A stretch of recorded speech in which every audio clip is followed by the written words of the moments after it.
This week on Waxing the Porpoise, G-Baby and the usual suspect Steve once again welcome Bob from the Straight Chilling podcast, this time to embark upon a twisted journey where death dances hand in hand with dark humor and porpoises dare not swim to break down the comedic desert noir banger from 1998, Clay Pigeons.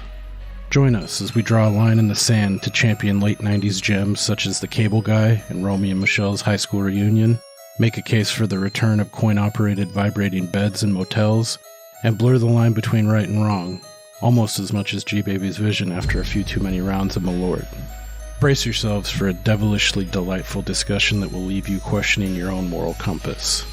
And remember, as we venture into this odyssey through the high desert's darkest secrets, beware the allure of Robaire's rubbers, for once you've felt their touch, there's no going back. Don't hit me or nothing, just want to play pool. Let's wax this macabre porpoise.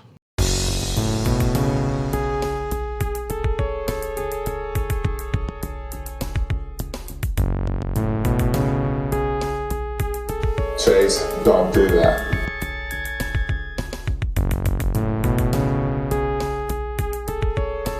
You see, we working on his brow chakra. We're just in back of the crown chakra.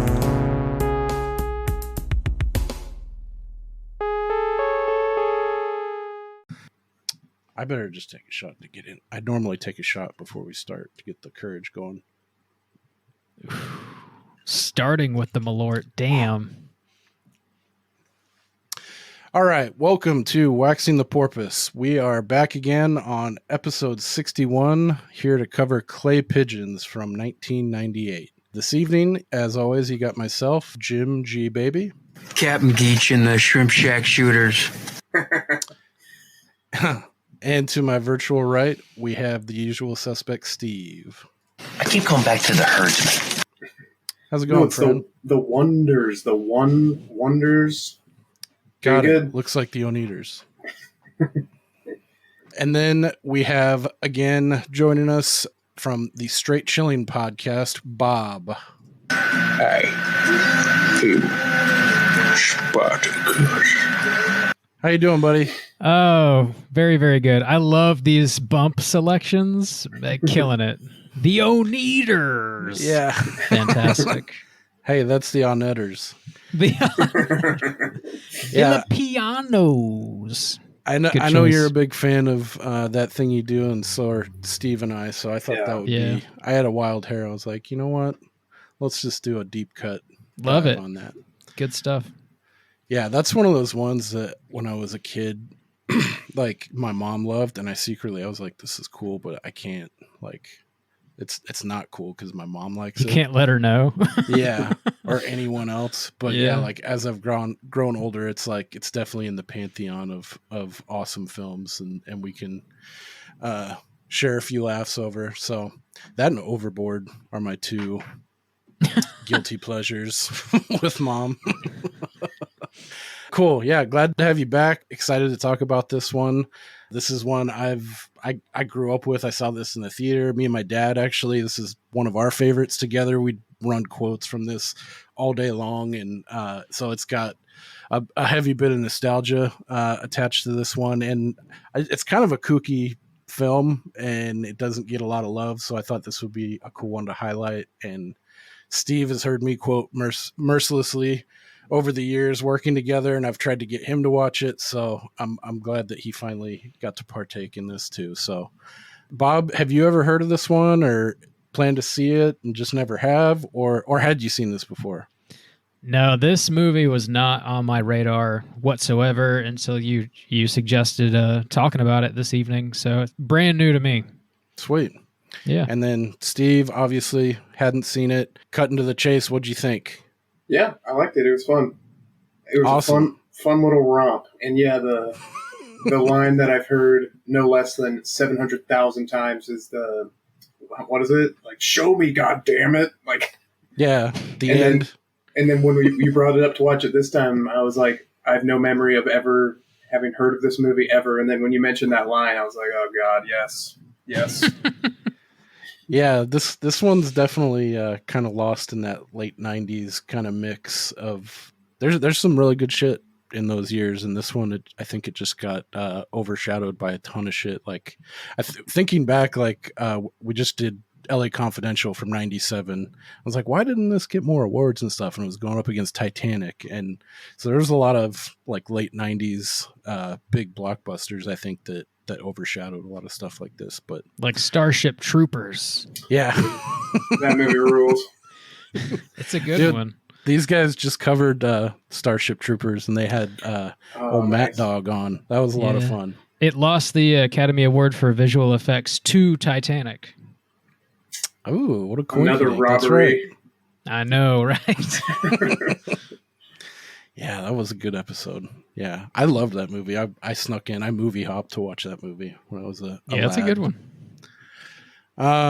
Okay, so actually, I probably should have done this before we get into the movie, but as my penance for not having Malort on hand last time and making these guys imbibe, I got myself a bottle of Malort to share in the sorrows, and I got a backer assortment here to see, so a little mini challenge to see what does the best job at equalizing Malort. So I have a low sodium V8. I love this. I have a Kiki or KK key lime pie cream liqueur. That sounds tasty. I thought might be a good mixed with Malort. Oh boy. And then I have the La Paz pickleback for more of the acidic, the salty bite. Okay.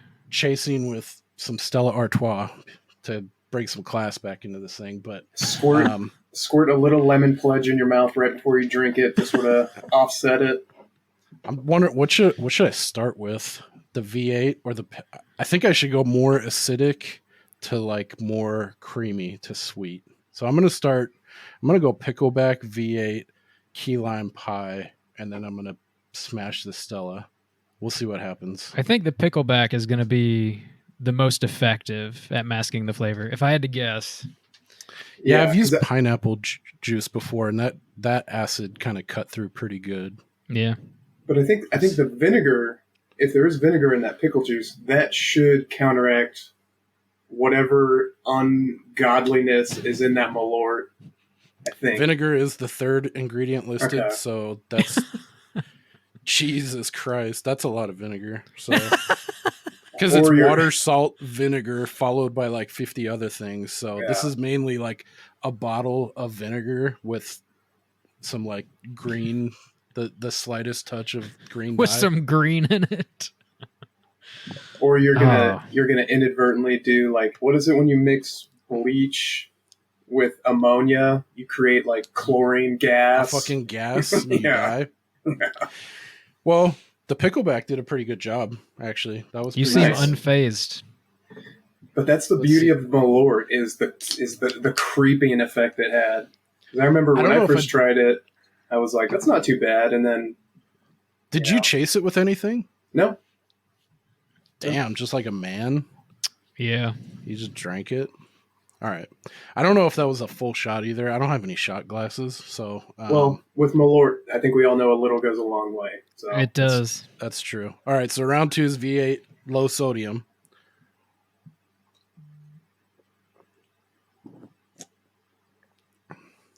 I imagine this is pretty good. Oh, that sounds. The pickleback's the winner so far for sure. Pretty good. Pretty good. All right, so now we're going to. It's dessert time. Key lime pie cream liqueur. I also got some of that Crystal Head Dan Aykroyd's vodka. Oh yeah, that comes in that skull. Yeah. I've heard it's just good shit in general, but then I saw this and I was like, "Ooh, that sounds like a good, like maybe do a summertime twist on like a White Russian, like sans Kahlua or Bailey's. I'll use the key lime pie liqueur. That sounds pretty good. Float a little cream on top. All right, so." These are a lot of different types of liquids that are now commingling in your tummy. Yeah, I know. I don't think I thought that part through. Your morning is going to be rough, man. I feel bad for your toilet. Your liver is very confused right now. Ugh. Yeah. The key lime pie liqueur doesn't It makes it worse, I think. Well, that was a fun segment. All right. Yeah, so if you're ever drinking Malort, have a bottle of pickle juice or just get the end of a jar of some fucking Vlasic or something and chase that down and you'll be all right. Were all of those accompaniments room temperature, or were any of them cold, or is everything the room Malort temp? is room temp. Everything else is ice cold in my little Okay. makeshift freezer ice chest I have in here. Gotcha. Yeah, I'm going hard on a fucking school night, man. We'll see what tomorrow's like. I appreciate that you're committed to the bit as hard as you are. I am. I'm gonna drink some more Malort too, because I'm not gonna. Damn, brother. I'm not gonna be upstaged. It's gonna be Frank the Tank by the end of it. Yeah. You might have to guide. As you soon might as it have to hits your take lips, it's so Yeah. good. It's so good. You might have to take us home. You know, one thing I noticed on the last episode, because I got pretty fucking juiced up the last step with Chris. I noticed as I was editing at the end, I said, "Thanks for having us on," when I was like taking us out. Like we were on his show. I was like, fuck it, leave it in, man. That's I awesome. listened to that episode today, and if you were feeling woozy at all, dude, it didn't come across to me. You managed yourself well, I thought. I can hear it. Like I get a one of these going. Yeah. But that's cool that no one else can. So I still sound somewhat professional. Because, with me, Well, for me, the action is the juice. ever since Chris said that, I'm like, yeah, I love that. All right, let's get into Clay Pigeons.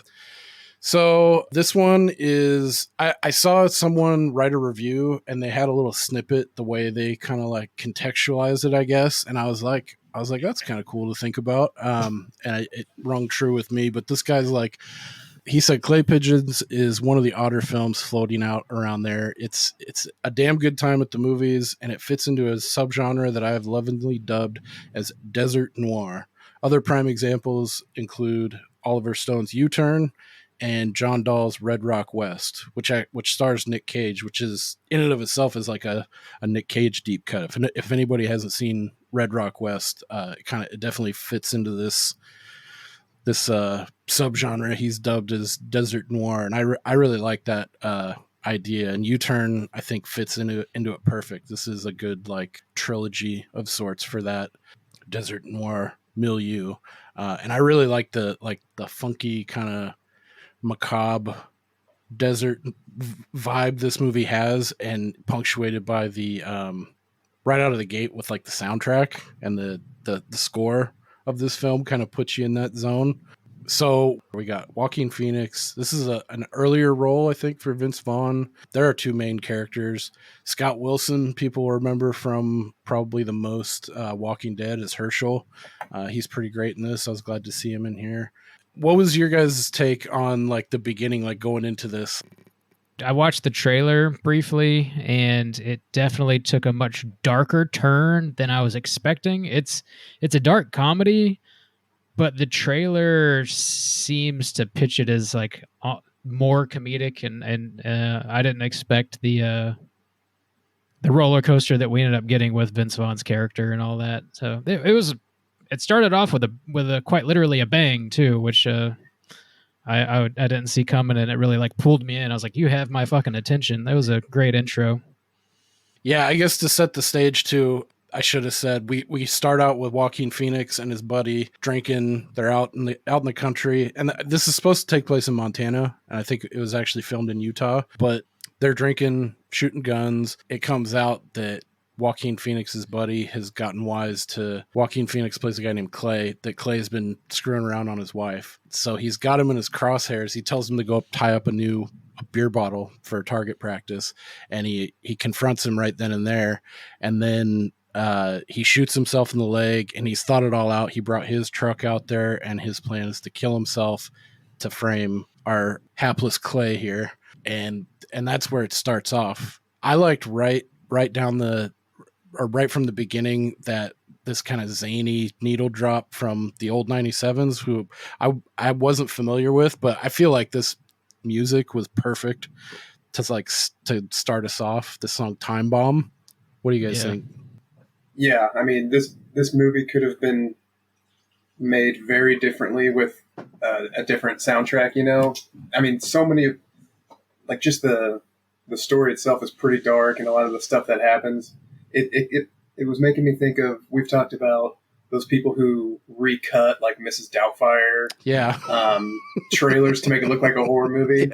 Yeah. I feel like this movie was just like a few song choices away from being super dark and not at all the fun little jaunt that it was.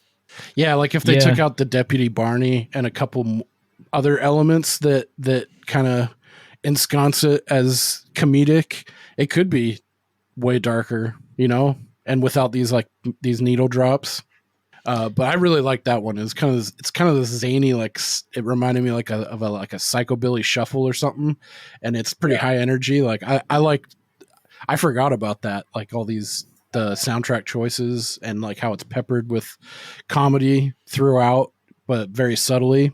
So then that takes us to the gal. I should back up. The guy Earl, that's his best friend who kills himself. His wife Amanda is the one. Her and Clay have been screwing around on Wednesdays. That's their thing. And as soon as he dies, it's like they paint her out to be like she doesn't give a fuck about this guy. She's glad he's dead. And at the funeral, she like throws dirt on the fucking casket, like just so disrespectfully. Like you understand she's always got a fucking cigarette like hanging off her lip. She doesn't care about this guy, and she's like, cool, now it's just you and me. We don't have to, you know, run around in the shadows anymore. And Clay's like, he's not even cold yet. He's like, I'm good. Give me some time. So it's planning her as like, she's very fixated on Clay right out of the gate. That girl, she's a fucking problem in this movie. She does not give a shit about her old man. And she's very fixated on Clay, but only in a sexual manner. Yeah. Like she doesn't seem to like him. She's showing up for her fucking dick appointment every Wednesday. And when that gets disrupted, she gets really pissed off and ends up killing the waitress that Clay is actually interested in while they're having sex. Like she seems to just be like on the hunt for some dick, and that's about it. Like she's a problem. Yeah. And the other important part too is that her name's Amanda. She kind of she's like, all right, I'll give you some space, but like I can play this up. Like, who are they going to believe? You know, like, cause Clay had to go back and he had to orchestrate this to make it look like his buddy Earl killed himself, but in a way that didn't like an accident involve him. Yeah. Right. Which I thought that was kind of, I mean, you have to suspend disbelief on this movie because it's not that kind of movie. You're just along for the ride, but it was pretty ridiculous and convenient how he gets his truck to go off this cliff and then it doesn't do anything. And he's like, fuck. And then it blows up in a ridiculous fireball. And it's like, oh, cool. That was convenient. But so Amanda knows this and like, she could play it up to where they would come after Clay. Like if she's got a little bit of blackmail, I guess, sort of on him. And then, he starts cavorting with Gloria from the diner, this other gal who he's into. And she just walks in and blows her ass away while they're fucking on his waterbed, no less. And did this killed the waterbed too? Did this harken you back to Signs at all, Steve? The water and Joaquin Phoenix? No. And later on, he's into baseball. I just kept thinking, dude, this is like Meryl in like a parallel universe, like swinging away. No, I didn't get that at all, really. That's my fucking stupid brain. I was just like, oh, dude, water, Joaquin Phoenix. He likes baseball. This takes place in a branch universe of Signs. She was driving me so nuts from the very beginning. It's like, bitch. The more we're seen together, the more it makes both of us look like we killed your stupid husband. And I must say, I don't know if this is unique to me, if you guys think the same thing. The actor who played Earl, Gregory Sporler. What an unfortunate last name.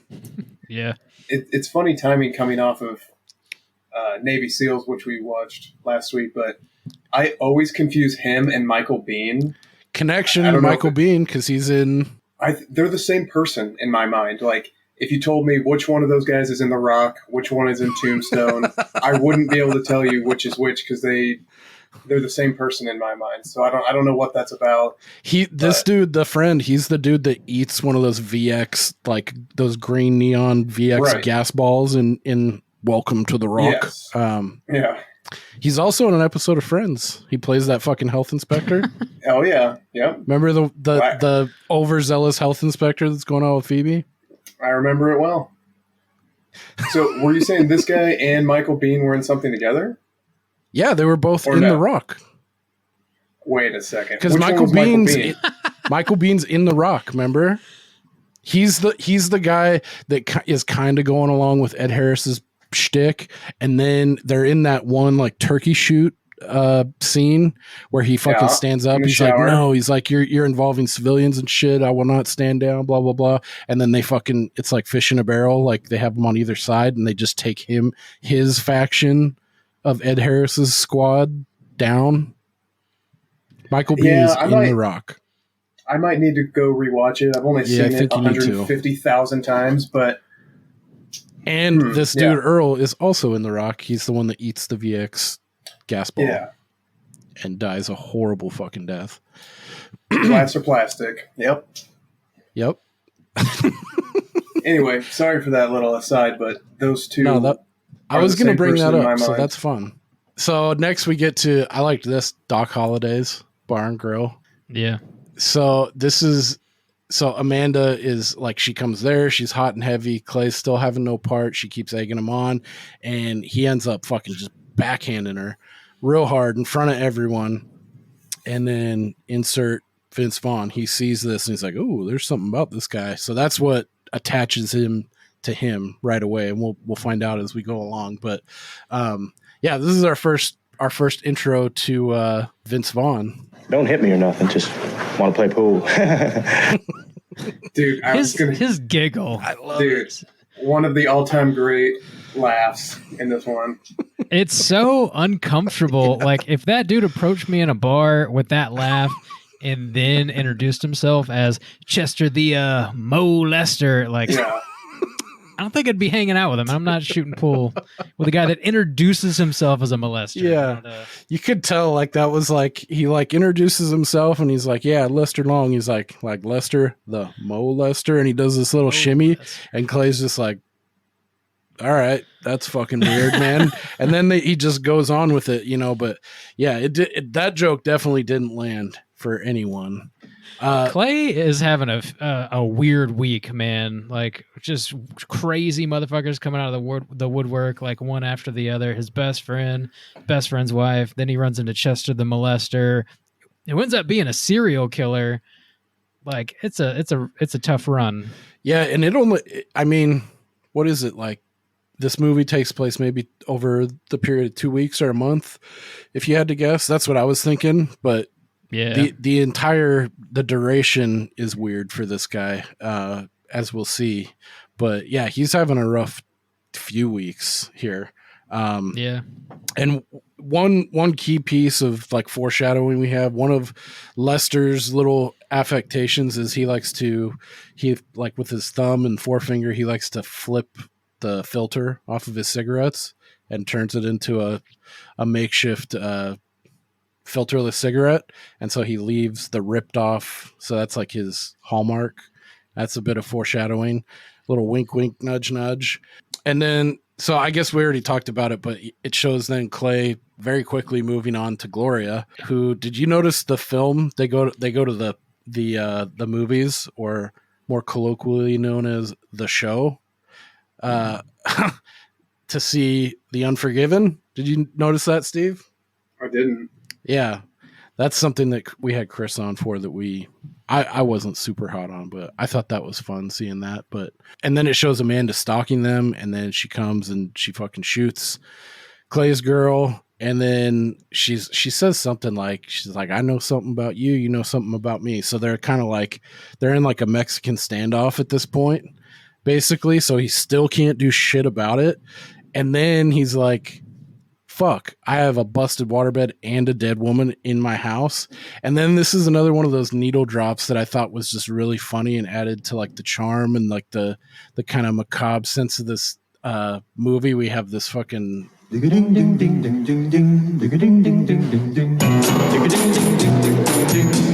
and Clay's off to fucking, he wraps up the body and he's taking it out on his boat and he's got to dump this chick in the fucking river or in the lake. You know, I haven't seen her, you know, like shit's just getting worse and worse for him by the minute. And then what was that little gun she had? I think I remember it from like an episode of Scared Straight or something. It's like a Saturday night special, they call those, like just a little fucking like a $2 pistol. Steve, you're a gun guy. So many phrases just came out of your mouth. You I love think a Saturday phrases. I always heard a Saturday night special meaning like a snub nose, like 38 revolver. Oh, I don't okay. know. It was just some tiny little purse gun. Yeah. The PP7. Yeah, it looked like that more than anything else. Yeah, like it was bigger than one of those little Derringer tiny guns, but not by much. Like a 5-round clip. I think it's actually it's a magazine. It's not a clip. Okay, sorry. Come on, Jim. Come on. So our next shot is so Clay and Lester kind of warm up, I guess. He mentions like, yeah, I've been fishing since I was 3 years old, blah, blah, blah. I just caught a striper out of this lake. So they go fishing the next day, and wouldn't you know it, here comes old Gloria's decomposing body. Or that's what I thought, at least, at the beginning. Right. We learned different a little bit later. But one thing I loved about this scene was the way Clay sees it first before Lester, because his back is turned. Do you notice him kind of he's trying to shoo the body? Yeah. Push it away a little bit. He's got the oar. He's looking back at Lester and he's trying to push, and then he puts his hand out, like trying to splash, to divert the body. I was like, very helpful. Yeah. Oh, a body. I didn't see that at all. Oh. It's like he's trying to clear bubbles from the top of a bathtub. Like that's how hard he's pushing the water. Yeah. That part this time got me really good. Like the little things, because I've seen this movie 100 fucking times. Like that, I had never keyed in on that before, but watching it with my old ass man eyes, this time I got a really good chuckle out of that part. But and then sure shit, our boy Lester sees the body and what's going on, and this is another one of my favorite quotes. Man overboard! Alarm! What is that? That's a person, Clay. I think that's a dead person. Alarm! Shortly after that, he says something like, "Man, I love the open water." Yeah. Fucking, it keeps getting crazier and crazier. I love that. That scene for me, since it was a first time watch, was actually really tense because I was like, "Oh shit!" Like he's about to get busted by his buddy here. Like it's gonna be a wrap. But little do you know, like they're both trying to hide bodies in the same lake, and like what are the chances of that? And then later on, it becomes funny because he's like, "Yeah, neither one of us were all too shocked to see a floating corpse," you know, which is nuts to find out. But yeah, at first I was like, "Oh my god!" Like that's it. He's going to jail. I don't know. Yeah, that adds to like like how fraught he is and like the tension. He's like, "Oh fuck, get this body out of here," you know, like don't. Yeah. Later on, I was gonna mention that too. How he does say, "Isn't it weird how we both weren't that alarmed about finding that body?" That's a good moment. Yeah. My favorite Vince Vaughn quote in this. It doesn't happen for a little while, but I'm wondering if you either have this bump or if you thought it was funny yourself, where Clay's like, "What? Mama Lester didn't love you?" And he's like, "Don't lower yourself." Yeah. I don't have that one. I had to narrow it down. But yeah, that one. Don't lower yourself. Yeah. Dude, he's got so many fun ones where he lets it out of the cage for a second. Yeah. Or when he's what's he do? When Clay tries to rush him from the back and he's like, "Oh my god." Yeah. the weakest like hug takedown from behind. Oh my god. He's like, "Slow yourself." Yeah. Dude, Vince Vaughn's the man in this movie. I also noticed this time too, they have that deliverance jingle, the when he sees the body, and then he's like, what the fuck should we do? He's like, let's just hook a line on and reel her in, like, and it's got that deliverance kind of music going on in the background. So it's got this kind of funky, like this psychobilly, like backwoods kind of soundtrack on juxtaposed on this is like, to me, it's just perfect pairing. But well, it's perfect because it seems so like incongruous. I don't know if that's the right word, but like it doesn't seem like it should go, but it does. It's like Malort with your low sodium V8. It shouldn't work, but it just does. Speaking of which, Oh. Otherwise, I wouldn't get all my entire vitamins. bottle of Malort. Yeah. And so at this point too, I think at this point you should probably start having an inkling about old Lester, because he's like, hey, they're driving back after just finding this body, and he's like, hey, I'm a trucker, I gotta be in Billings before too long. You mind just taking care of this yourself and not mentioning me at all when you report this to the cops? So that's probably your first sign. And then Clay just goes along with it. He's like, okay, because what? Did either one of you think this was going towards like a Fight Club situation? There was a moment, no, like halfway or 3/4 of the way through, where I was like, please don't tell me this is just the same person and it's like a dual personality Whoa. thing. No, that never crossed my mind. No. Okay. I wasn't thinking that far ahead, especially like the first time I saw this, I was in 8th grade, so I wasn't thinking that far into it, but not this time either. No, I just thought, like, I guess when I first saw it, Vince Vaughn seems pretty squirrely here, like trying to pass the buck and hey, don't involve me. Like I got shit to do. Why don't you just handle this? But that's interesting. I mean, that's one way you could go with it, but I didn't think it was going that way. So with another funny line, once Clay reports this, I mean, they're trying to add to the pressure of Clay, and he thinks, like, if you were in this situation, I'd be pretty fucking nervous. I think he handled it pretty well, but there's these like little moments like where the sheriff's like, and one more thing, Clay, and you're like, oh fuck, and he turns around and he's like, promise me something. Promise me you'll stop finding dead people, okay? And he's like, oh yeah, sure thing, later. Like, God, that's got to be so tense to like knowing that you've hid 2 bodies now, and you're in it seems like a one horse fucking, like, there's maybe 500 people in this town kind of situation. Like, yeah. Well, the sheriff seems to like know him fairly well and like him a lot, which I think definitely like goes a long way for him in this movie. Yeah. When the FBI rolls in, the sheriff kind of sticks up for him, saying he's not your guy, and especially in the end, which we'll get to that or whatever. But like he's definitely like knows who Clay is and doesn't suspect him, even though he keeps churning up these corpses. Where like in a normal town, like you'd be suspect number 1. Oh, for yeah. sure. Yeah. Yeah, he does have that. That's definitely his ace in the hole. Is I don't know I can't remember what the Sheriff Mooney, played by Scott Wilson, who's fucking awesome, by the way. He's kind of a chameleon guy too. Like, he was in Exorcist 3, plays that kind of kooky doctor. He's also in a movie called The Ninth Configuration. That's really fucking good, that I just saw for the first time a couple years ago. He plays a really zany cat. This guy, he's got a lot of range. He doesn't seem like he would, given this role. If you only knew him from this and like Herschel in The Walking Dead, who a lot of people know him from, probably our age, he has a ton of range. I implore you to check out Ninth Configuration. He plays like he's like in a insane asylum kind of situation, like a military one that's over. I think George C. Scott's in it. I might have that wrong, but it's a wild ass movie, and he's awesome in it. But anyway, I wanted to shout out and rest in peace. Pour one out. That's Scott another. Wilson. I've not seen The Ninth Configuration, but I've seem to remember it being some sort of like tertiary sequel to The Exorcist, or it's like another William Peter Blatty joint, or it's somehow connected to The Exorcist. I can't remember, but I haven't seen it.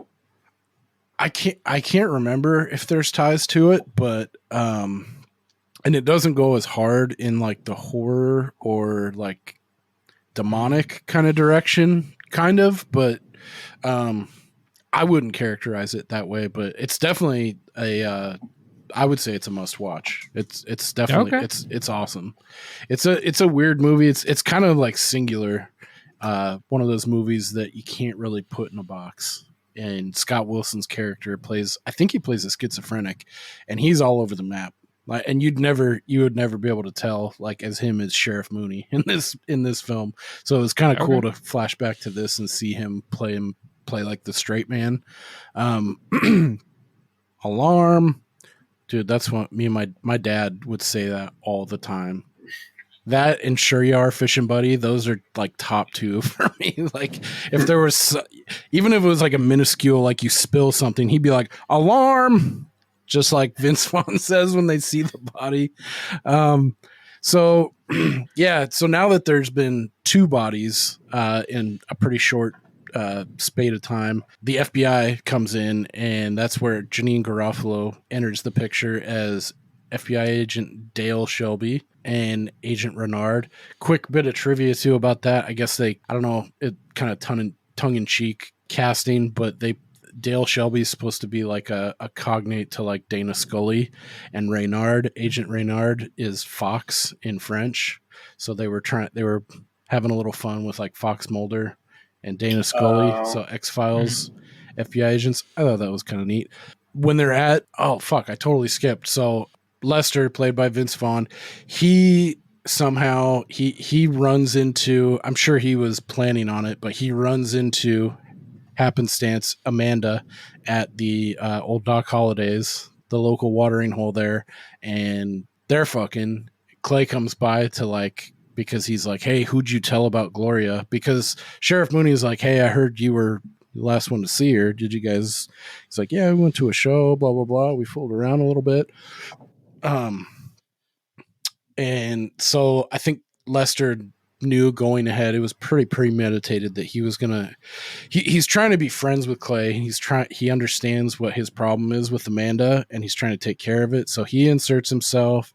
They're having a good time. And then Lester ends up taking out Amanda with a kitchen knife. This whole scene's kind of weird too, and this is one of my dad's favorite scenes when he's like, "Oh boy," the way he says, "Do you like it rough?" Like that. He always got a big chuckle out of that, and I was like, "That's fucking weird, old man." But it is kind of funny the way Vince Vaughn is in this scene. Like he's very in hindsight, or just looking at it from afar, like, oh, this is a really sadistic motherfucker, you know, like, and the way he's talking to her, it is there is some comedic shades there. But what'd you guys think of his interaction with Amanda?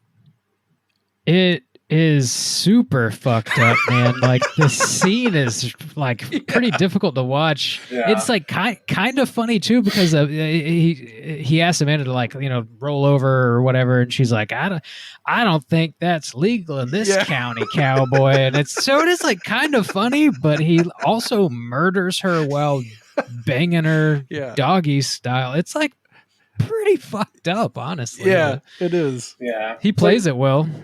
It's like weirdly uncomfortable. Like, I can't imagine watching that scene with my dad. That would be How old were you, Jim? 8? Is that what did you say? No, I was in 8th grade. 8th grade. Okay. Much better. That's a little better. Well, to be fair, I didn't watch this with my dad until I was a little bit older. Me and my dad, I mean, our relationship, we were more like friends than parental child unit. So I think that goes a long way for, like, in our humor, the way it is. But I never found it. I never got as big of a kick as he did about that part. But some about the way he's like, do you like it rough? Like, that part always cracked him up for whatever fucking reason. But he wasn't a serial killer. I don't believe you. If you have to say he's not, that means he is. She was also, Amanda was also like sucking the blood off of Vince Vaughn's finger in this scene. It's a dark scene, man. It is. Yeah. He's got the cowboy hat on. It's weird. Yeah, it's very weird. And he makes a point to, do his trademark. He flicks one of his cigarettes off and leaves as evidence. So that's one thing you could go back and say, did he want to get caught, or is he like one of these like the action is the juice kind of characters? Like he's like getting some kind of thrill off of, like leaving a trace and like thinking that he's smarter or whatever. You could go into a huge K-hole about like the psychology of him in this if you wanted to, but yeah, I would say it was just hubris that he was going to make Clay the patsy the entire time by putting the knife under his sink, and he thought like there's no way they're going to be looking for anybody else because he pretty much made himself untrackable, and now he's got a patsy for all these other gals that he's killed, and it's his ex, so he probably just thought he'd be able to skate on out of town. That's a good point. I always thought of it like he really legitimately did want like some kind of buddy, like he was looking for kind of like a friend kind of thing, but also like he was hedging his bets. But maybe he was just out of the get-go, he was trying to look for like a situation or a mark to be able to like a bug out bag. Like, okay, I got to get out of Dodge and I'll be good because this situation's unfolded, and he would be a perfect patsy for what's going on in this fucking one horse town. But I like to think it was 50-50 with him. At any rate, the FBI inserts themselves. Janine Garofalo, I liked her in this. I thought she was a good addition. Yeah, I thought she was great. I thought it was funny, like when they foreshadow a little bit too when they're at Amanda's and she grabs the freezer bag full of weed and joints, and she kind of takes that, and then later on when she's in her hotel room was pretty funny how it's like one of those old school hotels that has like you pop a quarter in and it'll fucking jiggle the bed. I mean, kids probably these days, I'm sure that's a relic of the past, but I've been in hotels that I've seen that before. Oh, motels. Really? Oh yeah. I've never seen that. Yeah. I haven't Not either. a person. Oh yeah. Dude, I was at a family reunion in Casa Grande, Arizona, in like you and your dad are watching this movie on a vibrating bed. on two vibrating beds, just watching this. Wearing cowboy hats, nothing else. Not to overshare, but my dad used to kill drifters. Yeah. He was the I-94 killer. Yeah. The highwayman. Yeah, that's a fun like relic or vestige of the recent past, is these like, I don't even know what that's for. Like it has a sexual connotation, but it's like, how does that add to the experience? Like a rumble on it the bed. seems like it'd be obnoxious. Yeah, like that'd take down my fucking. I'm trying to get a stroke game on, and this fucking thing's like.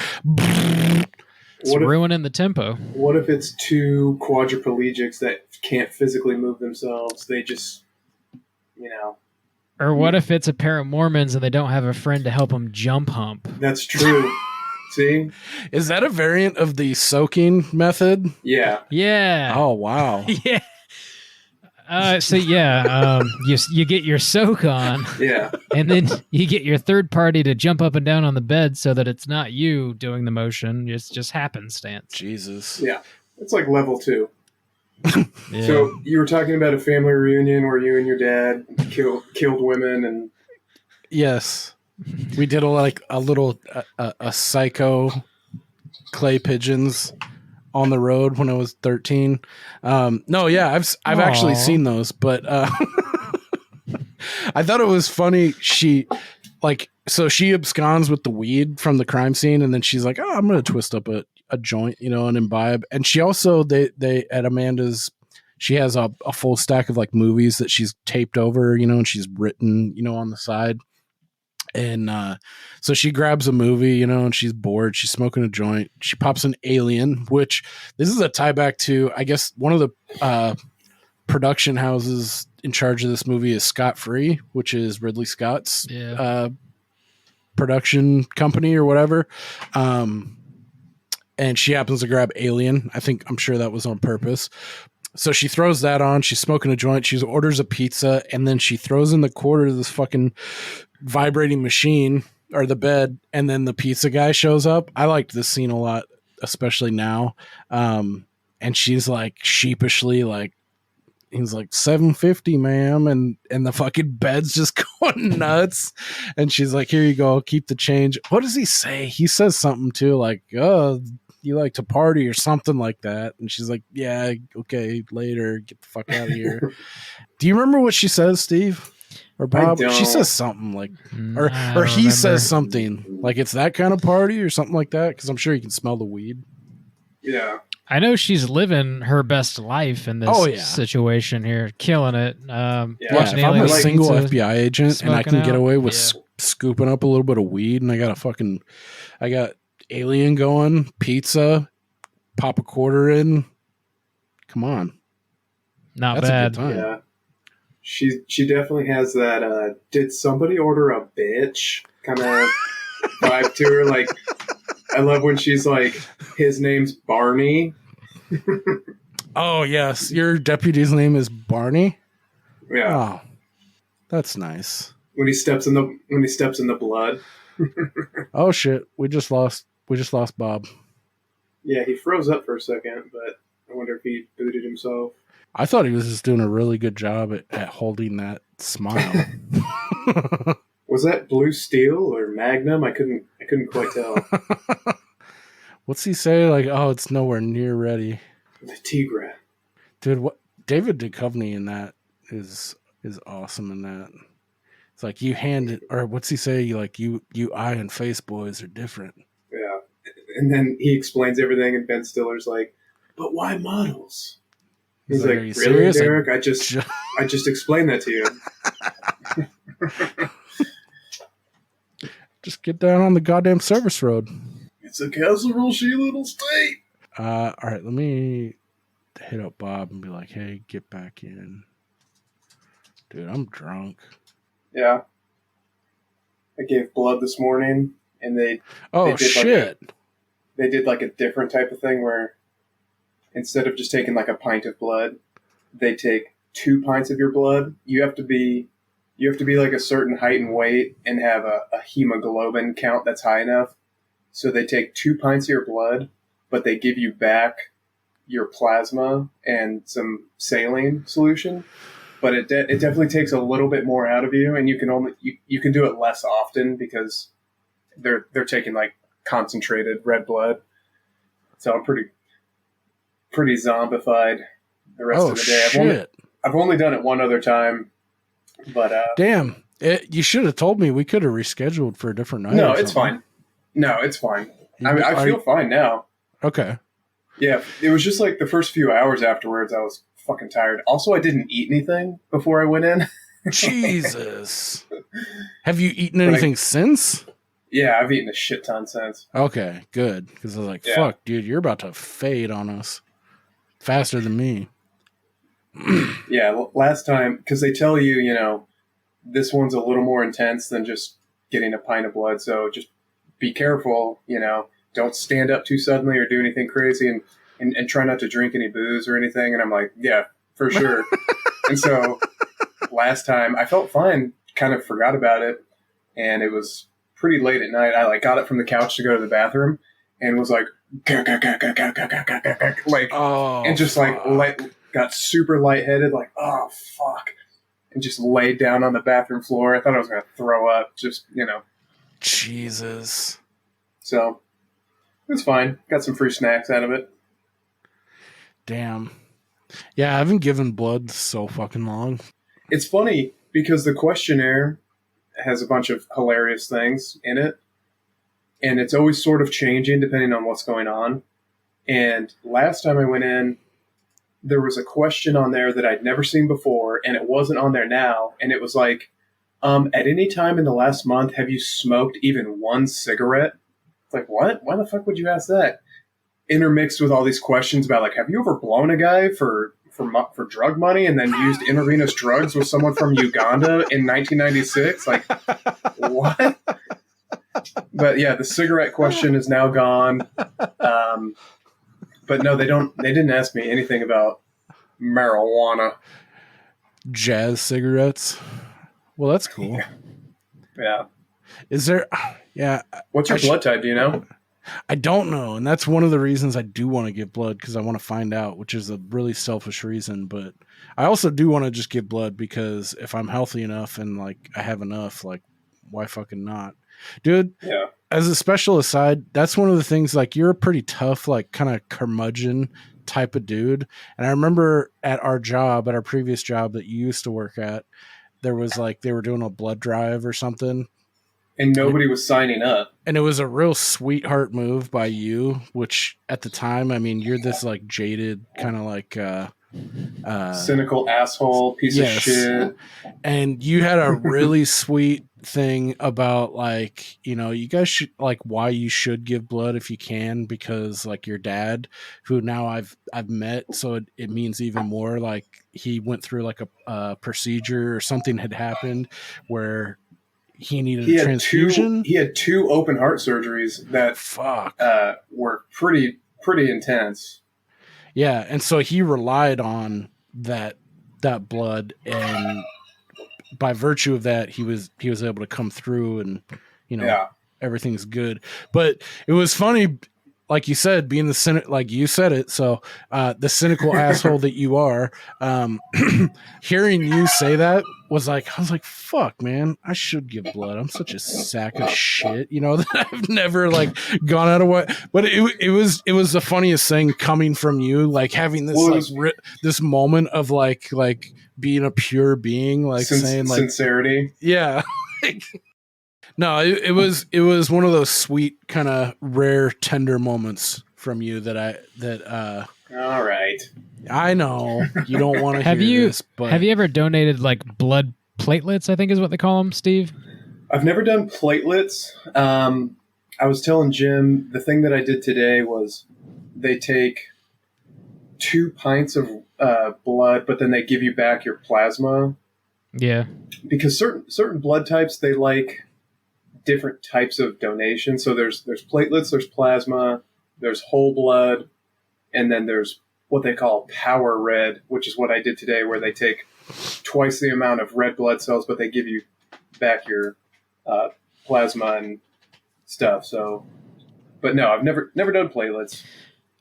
I think that's what I did once. It was like a situation. It took like an hour. It took a while, but they would like pump out however many ounces, take what they needed, and then pump the rest back in, and then they'd pump more out, and it was like a cycle like that. Yeah. It going back into my arm, I hated the feeling. I didn't like it at all. It felt like something was going to pop. Like there's a lot of pressure. Yeah. It was fine, but it just felt really uncomfortable. It's funny because I'm a polar bear. I'm always hot. I run hot as shit. Oh yeah, I run hot as fuck. And so they're like, so when they take the blood, they spin it in a centrifuge, they separate it, and then when they give you back your plasma, it's been at room temperature, so it's colder. And so they're like, we can give you a blanket, we'll give you a heater, we can put something under your ass to make it warm. But like, I'm always sweating, so that I was like, no, don't need any of that. So when they send the plasma back in, it's like cold. And I was like, oh, fuck yeah, that feels nice. It's like internal air conditioning. Cold-blooded. I like it. You're like, it's cool. I'm 1/8 crocodile. Yeah. So we left off on Janine Garofalo talking about Barney. Oh, yeah, the vibrating bed. I dare you to leave all of that nonsensical rambling. I just may, because I think it endears the audience more to you about your soft spot, about your father, who we've also had on. So people have a connection to him. It makes them, that point I was like, dude, Steve's got a heart of gold, man. Like, no, wrong. He's like, gold plated, maybe? Yeah. No? Okay. So Janine Garofalo sits back, living her best life, as Bob says, with a joint and a pie on a fucking vibrating bed in a Fleabag motel, and she pops on this video of Alien. And I thought it was perfect timing, the way that they cut in right when, what the fuck's his name? I can't remember his name. John Hurt is having the chest burster scene in Alien. Yeah. And it intercuts with, and I think they allude to this previously, like Amanda's like, come on, like, fuck me, we'll film it. And so that lays an egg like there, like they've done this before, but it brings it back. And then all of a sudden, you know, it's Clay and Amanda fucking on this video. So that gives Janine Garofalo some ammunition, like, oh, you've had a dalliance with this gal who's now been murdered and stabbed like 40 times. So they bring him in again, and now he's at the center of his best friend dying. The gal he was last seen at the diner, Gloria, shows up dead, or supposedly. Well, she's still missing at this point. Oh, right. And at this point, it's kind of a wrinkle because he thinks, and the audience is supposed to think, that that's Gloria, the gal that Amanda killed, that they pull up out of the boat, alarm, that whole scene. And then Janine Garofalo's like, well, she was stabbed 7 times, and it's like a fucking needle drop there. Like, Clay's like, whoa, what the fuck? What? Like, that bitch was shot that I offloaded. Like, so yeah. This is a wrinkle. So they're questioning Clay about, and they put the movie on in the interrogation room, and Sheriff Mooney's there and everything. What's weird to me at this point is, like, why doesn't he just give up Lester? That maybe that's something that you can poke holes in this movie, like that's, you know, suspension of disbelief. But it's like any other person, I think at this point, wouldn't you be like, yeah, this fucking weirdo that just blew into fucking town, that's something weird that's happened in the last 3 weeks. Well, or you could wait and then meet up with him and then try to just hug him from behind and take him down like that. Yeah. Smart. Did you ever think about that? Option B is better. I like that. I mean, I was kind of thinking the same thing from the very beginning when he's like at the suicide scene. No one's going to believe you. They're, you know, it's like, okay, well, I'm just going to call the cops. They're going to come out and see that you have the gun in your hand. You shot yourself twice. I don't have gunshot shit on my hand. So from the very beginning, I was like, I'm just going to enjoy it for what it is and not really overthink it too much. But yeah, I was kind of thinking the same thing. Like, just give this guy up right now. I thought he was going to. Yeah, I thought he thought about it, I feel like, too. And I've seen a lot of negative reviews that they're like, the forensics is just like, you can poke holes in this all day long. It's like, it's not that kind of fucking movie, okay? No, it's not. So just roll with it. So leave your 1 stars at home. There are a lot of those that are like, the forensics in this case, they would have...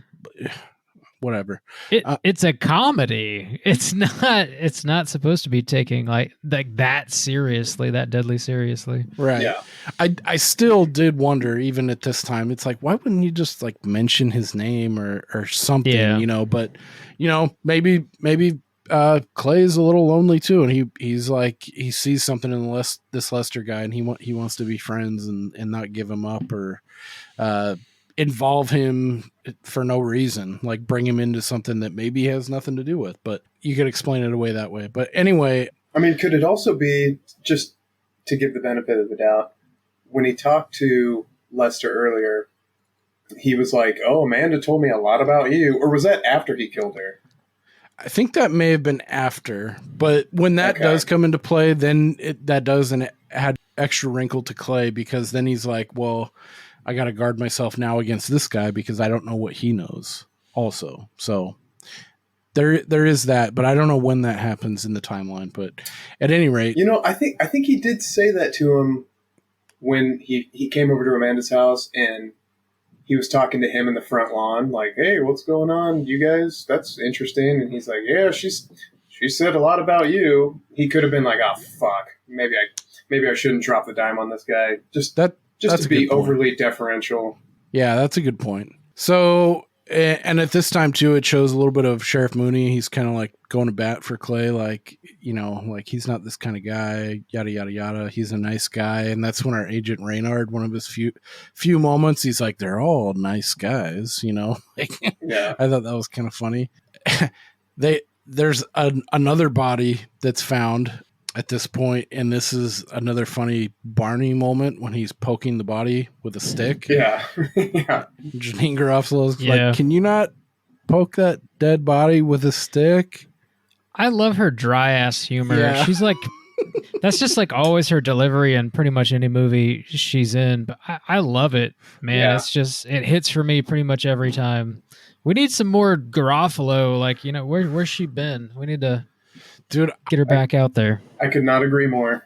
I loved her in Half Baked when she plays that fucking kooky ass chick up in the fucking rafters in that attic when Dave Chappelle goes to deliver weed to her, and she's like, "I have helped," or what she says, "I have killed, I have helped kill. I've been killed." Yeah. I need Buddha. I need Christ." He's like, "I'm just trying to give you your weed, lady. Like, get me fucking out of here." You know what else she rules in is Romy and Michele's high school reunion. Yes, she does. Dude, that's she's a fun so movie. good in that movie. That's one of my wife's all-time favorite movies, and It's a good one. I've come around to it now, like the whole businesswoman's lunch, and like, anyone that's a fan of that movie will get what we're saying. But yeah, that is a fun movie. Actually, I don't know shit about that one. Oh yeah, it's funny, and it's also from the same time frame. It is. It's like 97, right there. Yeah, it's a fun. It's one of Lisa Kudrow's few like big movies. Like her and Mira Sorvino are Romy and Michele. Okay. Yeah, it's a good time. Justin Theroux's in it. He plays that fucking cowboy, that weird fucking character. That Janine Garofalo. She's always telling this one chick to shut the fuck up. Anyway, man, that's a huge tangent. But yeah, that is right in this time frame. So what happens that calls in Clay here? Where we go? Well, a side part too is we find out that Lester, played by Vince Vaughn, that's kind of like a side name, and at his trucking company, like he's got this other gal that's like working the phones that knows, like, hey, if anyone calls for Lester Long, tell them they no longer work here. So he's got like an in right there, and he said his name, at least between her, is Bobby. So he's probably got 50 different fucking names at this point, doing his serial killer game that he's doing. So Clay finally gives Lester up, and they start looking for him. They can't find him. Then they get a warrant to search Clay's house. They find the knife that Lester had planted underneath the kitchen sink. So then they throw Clay in the clink, the town jail there that's only presided by Barney.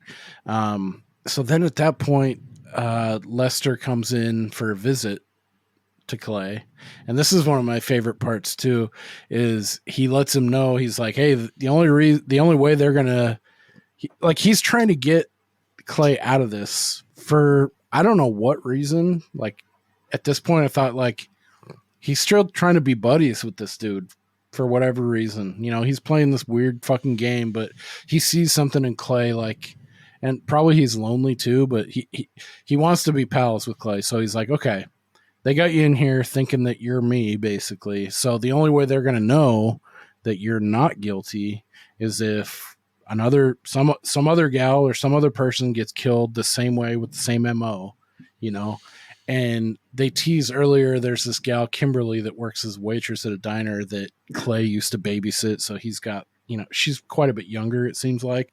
And he's like, oh, I got Kimberly's number, or do you have her number? And it's like, oh, don't worry about it. I already got her number. I'm going to go visit her, and this and that. So Clay's like, oh, fuck, he's going to go kill this chick that I used to babysit to try and get me off the hook, I disagree with you, but I think Bob has thoughts before I vehemently disagree with your take on that. Please do.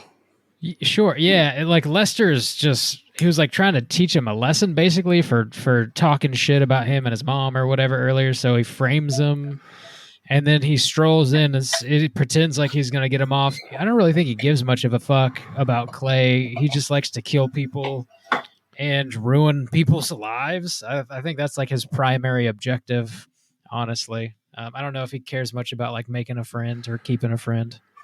Damn. I read this totally different. Like he's actually trying to like have a pal here.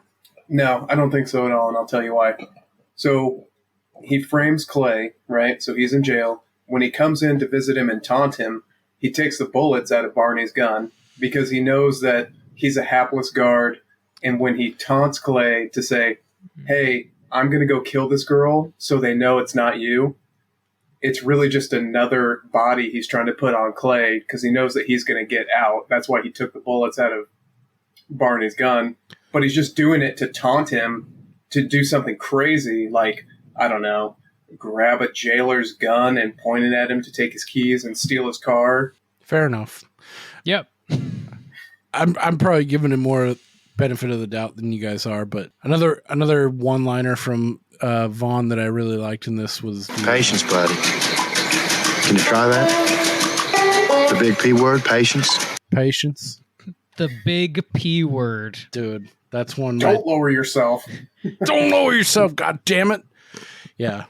That's another one. Like if I was ever hot about something, or like, is that your cat? That's my kitty. Yep. Oh. It sounded like she was fighting with two other cats. Yeah, she's going nuts. Yeah. She just came in to say hello. Just saying, hey. Hey, Lola. Wow. That's another one my dad would say all the time. It's like, can we use the P word? The big P word? Patience. I love his whole, the way he operates in all of this and how he's handling all this shit with Clay. So then we cut to Lester at Doc Holliday's again, and Janine Garofalo's there. I thought this was a fun scene too, because she's very like tight. Like, I'm not gonna let anyone in. Like, you know, she's like, I'm here to have a couple glasses of scotch, blow off some steam. And Lester knows what's going on, and he sees her, and he sidles up to her at the bar, you know, and starts fucking just charming the fucking pants off of her, you know. Yeah. Like, much to her chagrin, I think, but she's probably 3 sheets to the wind at this point, and she's just gobbling it up. She gives a tough show at the beginning. But, you know, old Lester's She softens. He's able to break her down. And what he does right out of the gate, too, when he sidles up to her, is he breaks off the cigarette right at the filter, right on the ashtray in front of them. And then, he's just charming the fucking pants off of her. And then at the same time, then we have Clay's trying to get out. He finally wakes up Barney from his fucking Rip Van Sleepy fit, like the 5th nap of the day. One line that Barney says too that I really fucking got a huge chuckle out of this time was like, "Hey Clay, come on!" He like finally gets up. He's bringing him his food. He's like, "This ain't corn dogs on Sundays. This is big time." It's like, what the fuck does that mean? This ain't corn dogs. Is that a Southern thing, Bob? Can you? It's the Lord's food, the Lord's cuisine, corn dogs. I don't know. No, I don't think that means much of anything that I'm aware of. But I mean, I like corn dogs as much as the next guy, I guess.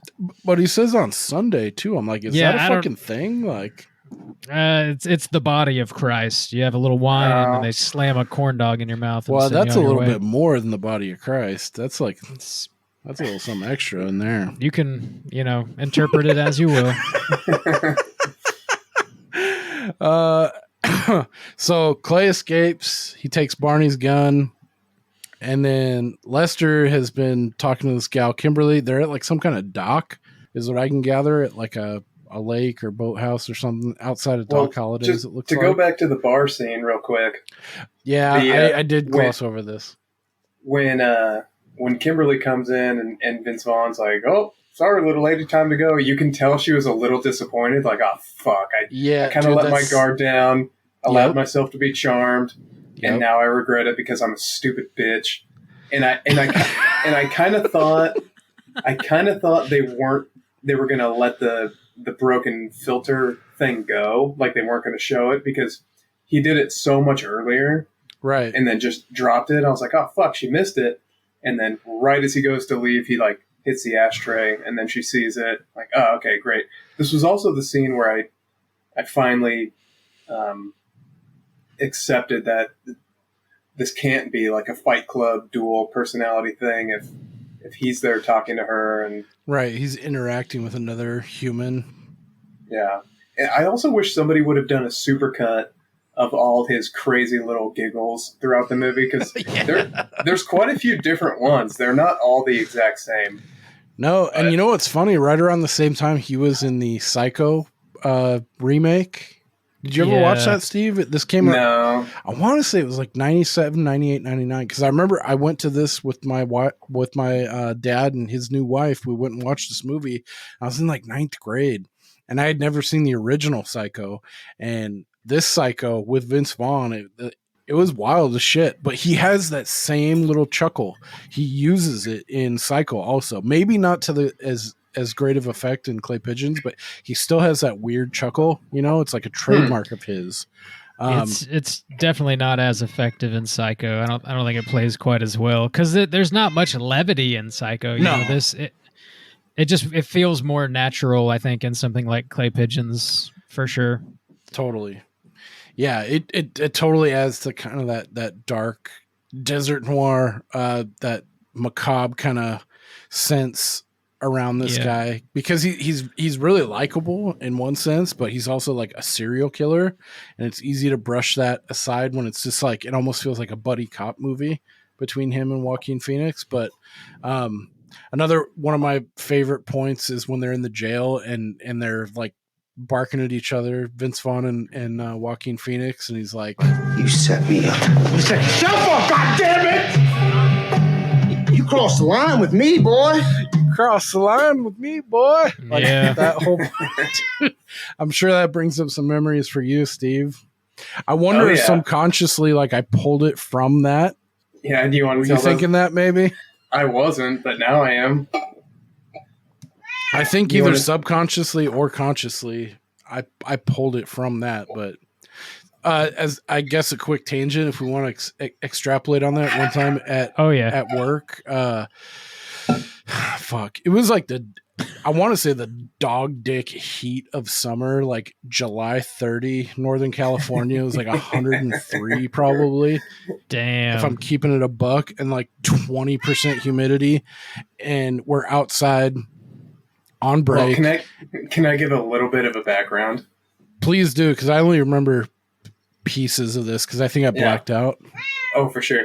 I don't know if you know that I might have been the puppet master behind this whole thing. Oh, really? Yeah. This is a new wrinkle. Yeah. So I don't know why, but our quote unquote like safety committee had just brought in some air horns because we had forklifts that were coming in and out of areas, and this was a ragtag operation. Yeah. Bad news bears in a warehouse. People should have died many times over. So thank God for the air horns. Yeah, so our Band-Aid, instead of, proper protocols, was like, let's just get some air horns and leave them around. And one of our other coworkers, Tyler, I told him, I was like, you won't sneak up behind Jim and blast it right in his ear. And I think at the time he was like, what, 18, 19? Yeah, he was no younger than 21. That's for sure. Yeah. And I said it kind of half jokingly because that will rupture the fuck out of your eardrum. But I was like, you won't sneak up behind him and hit him in his ear with it, because our friend Jim here occasionally has a little bit of a temper. So we thought it'd be hilarious to, light a stick of dynamite underneath him. And so, yeah. That's a good analogy. That's the background. Yeah, so I think it was break, and I was like midway through a story, and then he comes up like in your cut off shirt. Yeah, I was wearing cut off jorts. Hell yeah, and a cut off t-shirt. I was probably wearing the hitter sit. I had an old football, like a crop top. I had an old football shirt that I cut the sleeves off that Steve loved. On the front it said Turlock Football. On the back it said hitter sit, and it had like just a helmet and a fist rising through, holding the helmet. Oh hell yeah! So yeah, it was sweat stained, gross, covered in dirt. Dude, I love it. I love the image. So that shirt, coupled with like jean shorts, it's like the domestic violence starter pack costume. So this is the guy that I told to blast an air horn in his ear from 4 inches away. Yeah, if I don't know how far it was very close, but dude, it hurt my ears so bad. And anyway, fuck, we're dragging this out, but I got really mad at him and he got really mad at me. And I remember, so this line that we're saying, the fucking cross. You set me up. With me, boy. You cross the line part. I said, I think I spat on the floor. You spit on the ground. I spat on the ground and I said, you crossed the line with me. And I remember distinctly making a line in the sand with my foot. Yes. It was it's like a gravel parking lot. You spit on the ground, said some things that won't be repeated here, and then literally drew a line in the gravel with your foot. Yeah. Hell yeah. And I think the last of it was he said, fuck you. And I was like, fuck you too. And then it dissipated from there. Yeah. I was at a safe distance laughing hysterically. And the next day we were fine. Yeah. That's fantastic. It's difficult for me to imagine you that mad. He was one of the groomsmen in my wedding. Holy shit. Yeah, we're good friends. Yeah. That was no big deal. Anyway, God, that was a huge tangent. But cross the line, I wonder if that's what I pulled it from. Is from this movie. But probably. Yeah. I mean, it's better than if you had yelled at him like, you like it rough. That's illegal in this county, cowboy. Let's find a motel. What my daddy always says of me? Takes quarters.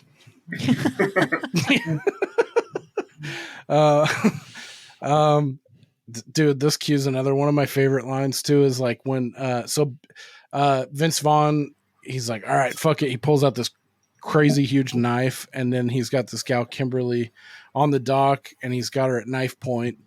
She's like, oh fuck, this is getting really weird. And then Vince Vaughn's like, this is a little too weird for me. Fucking weird too, don't it? It's gonna get fucking weirder. It's gonna get fucking weirder. Dude, that part I love too. And what's he say too?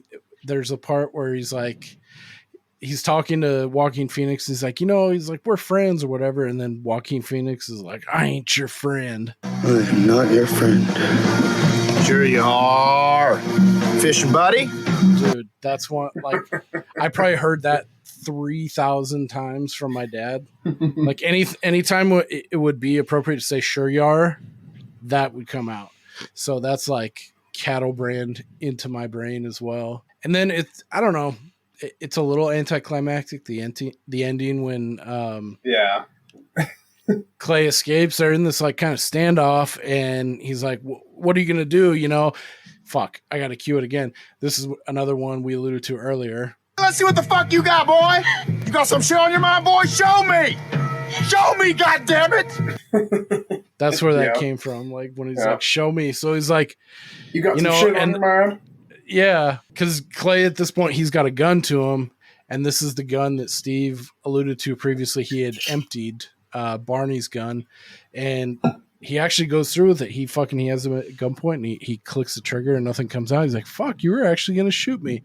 And then, so as a compromise, he lets Kimberly go, and he just chains up Clay at this dock and absconds.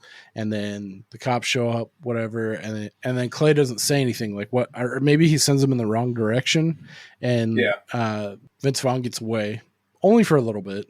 So then we see Clay, he's like at his house, he's like, all right, I'm fucking done with this town, all this wild shit, I'm done with Lester. And it shows him packing up. Jenny Garofalo got in no trouble at all for stealing a cop's gun and locking him in a jail cell and stealing his cruiser. Right. Yeah. That's what kind of town this is. So yeah, he gets away with that scot-free. And then Janine Garofalo comes back and is like, you don't got anything else, do you? He's like, nope. And then we shoot to another, this ending scene is one of my favorites as well. When Clay goes to, it's like the last stop motel, and there's no one there. And it's this little diner, and he stops in, and then who do we see is Lester pops in, and they start talking.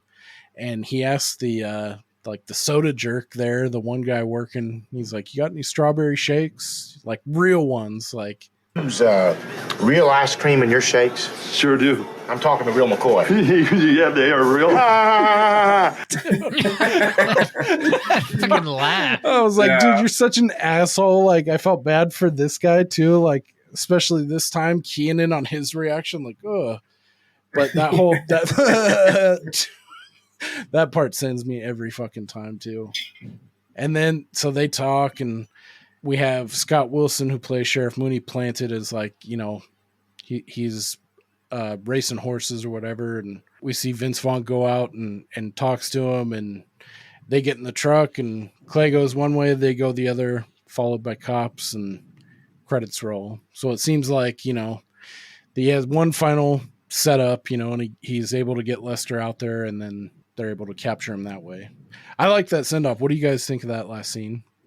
I didn't love it.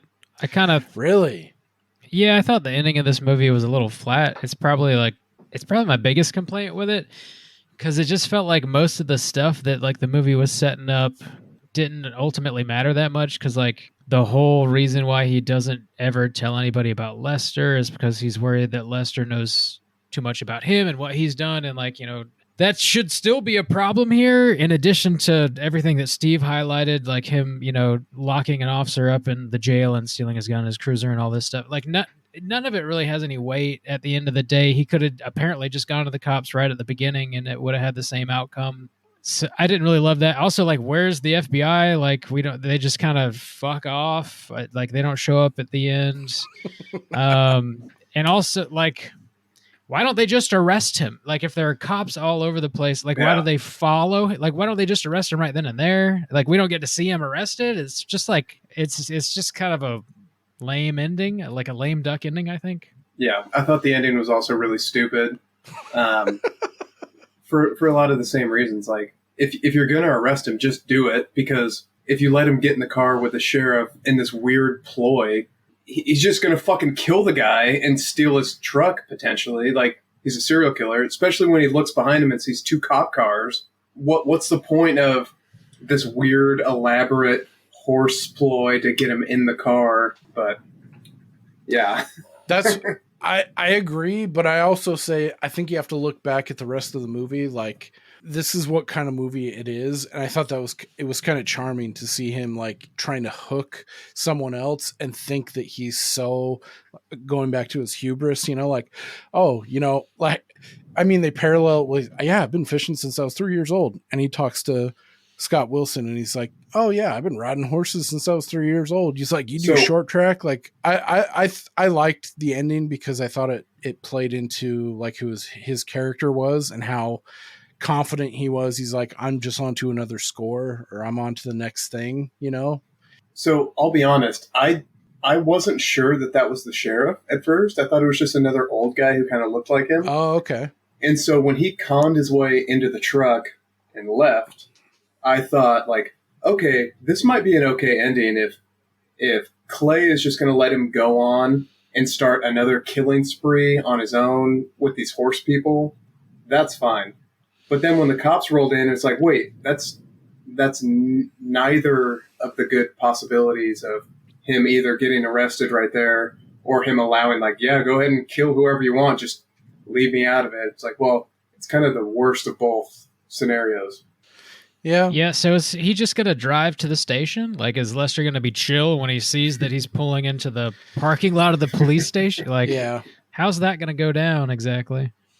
He's going to Rambo knife that guy in the face right next to him. Yeah. Like in real life, you would think there would probably be like a SWAT team, or there'd be some kind of countermeasures, and like he's going to be taken before he even gets into that truck, you know? So yeah, that's totally fair. But if I'm riding with this movie the way I have thus far, to me, I enjoyed it. But yeah, I mean, it didn't detract enough to go from a yay to a nay for me. But it was like a big like, oh, what the fuck? That was kind of a weird ending. Yeah, it doesn't like ruin the movie necessarily, but he is like, you learn enough about him to know that he's like such an unsufferable piece of shit. Like, you kind of want to see him get his comeuppance, but he does, but just off screen. So it kind of sucks that you don't get to see it. Yeah. All right. Well, yeah. Then Lester, he gets off thinking he's scot-free, and he gets ostensibly taken down by the Po9. So that's the end of Lester there, and that's your movie. You guys have anything else to add? I think like movies of the style are just something that we don't get a whole lot of anymore. It was like in the 90s, there seemed to be it just seemed to be kind of lousy with these like really dark comedies. And I dig the style, like the vibe of it quite a bit. And I mean, we don't really get a whole lot of comedies in general nowadays, but like, especially these like dark, weird, quirky comedies. A lot of the early Coen Brothers stuff kind of had that same vibe to it too, like Fargo. Fargo kind of felt like this a little bit. There's like the Cable Guy. I don't know if you ever seen the Cable Guy, Steve. Yeah. Shit like that, I just really like enjoy the tone of, and I kind of wish we got a little bit more of that. I'm glad that I got to watch this though. I don't know, it's first time, and it definitely has that kind of vibe. Yeah, I agree. I feel like, I mean, as a movie novice, it feels like all the stuff they're making now is just to satisfy, the algorithm or whatever's popular at the time. We're just going to keep hitting that over and over, not take any chances. Because if you were to try to pitch this movie now, like, okay, it's about a guy who kills himself and this other guy who gets framed for it, and it's a serial killer, but it's also a comedy. Like, I can't imagine the studios would be like, keep talking. I'm interested. Yeah. No, they'd be like, Yeah. Is there a superhero? Can we get Chris Pratt to do it? Is Dwayne The Rock Johnson in it? Can we get Kevin Hart? Like, otherwise we're not interested. But yeah, Cable Guy was great. Yeah. I love Cable Guy, man. It's such a good fucking movie. Jim Carrey just going to 11 in that shit. Apparently they were going to try and get Chris Farley to be the Cable Guy in the movie. It didn't work out for whatever reason. No, but like, Yeah.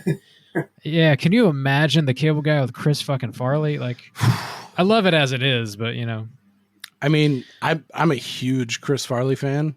So especially like being a bigger kid, like, and bigger dude, like he was like a hero growing up, like Tommy Boy, Black Sheep, like, dude, I loved Chris Farley. I remember it was right around when like Princess Diana died, I feel like, and Chris Farley had passed away like that same year, very close to that. And I mean, that affected me more than, Princess Di, I feel like people can't really wrap their heads around these days with like the way that information is just everywhere nonstop. But at least for me, when Princess Diana died, that was like a huge fucking deal. Like, and like everyone felt it. I was like, dude, that's fucked up. And then Chris Farley also died very close by. And that hit me super hard. Like, I was like not prepared for that at all. yeah, I didn't know who the fuck Princess Diana was when I was like 8. But yeah, Chris Farley, I was like, oh, that's sad. The Tommy Boy guy. Yeah. Like, I think you're a touch younger than me. So I fuck, what was that? I want to say it was like 99. So I was like 15. At any rate. Yeah. Princess Diana died, I want to say for sure 97, 98, because I know where I was living at the time. And that's when Con Air came out, as we've talked about. Con before. shit.